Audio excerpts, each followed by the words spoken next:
আমি দেবজ্যোতি চলে এসেছি আমার আরেকটা মিনি ব্লগ নিয়ে। তাহলে শুরু করা যাক। আজ দিনটা হচ্ছে 19শে জুলাই, শনিবার। সকালবেলা ঘুম থেকে উঠে নিজের লেবু জলটা করে খেয়ে নিই, তারপর নিজের মাছেদের দেখে চান করতে চলে যাই। আমার একটু টাইম লাগে বস।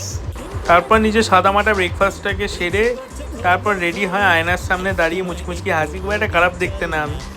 তারপর বাস ধরে অফিসের দিকে চলে যাই। খুব একটা কাজ বাজ ছিল না আজকের দিনে, তাই লাঞ্চটা সেরেই ফেলি। লাঞ্চ আবার সাথে সুদা না থাকলে হয় না, তো মজাই আসবে না খাবারে। আজকাল সবাই যেন আবহাওয়ার তরফ থেকে দুয়ারে পুকুর প্রকল্প চলছে, যেখানেই যাবো হাঁটু অব্দি জল। দেখতেই পাচ্ছ ও, ওইটা দেখুন, ওটা গঙ্গার পাহাড়। তো যাই হোক, আমি আর জোজোদা পুরো বাইকে বসে একদম রাফটিংয়ের মজা নিচ্ছিলাম। কারণ রাফটিংটা বাস্তব জীবনে করিনি, তাই এখানেই মজা নিচ্ছিলাম। কাজ বাজ সেরে বাসের ধাক্কা খেতে খেতে বাড়ি যাই। আরে ধাক্কাটা বলতে হবে না, স্ট্রাগলটা বুঝবে কি করে বস। বাড়ি এসে গরম গরম লেমন টি, তারপর বসে থেকেই ছিলাম, তাই ভাবলাম ডিনারটা করেই নি। আমি ডিনার করি, দেখা হচ্ছে তোমাদের সাথে পরের ব্লগে। টাটা।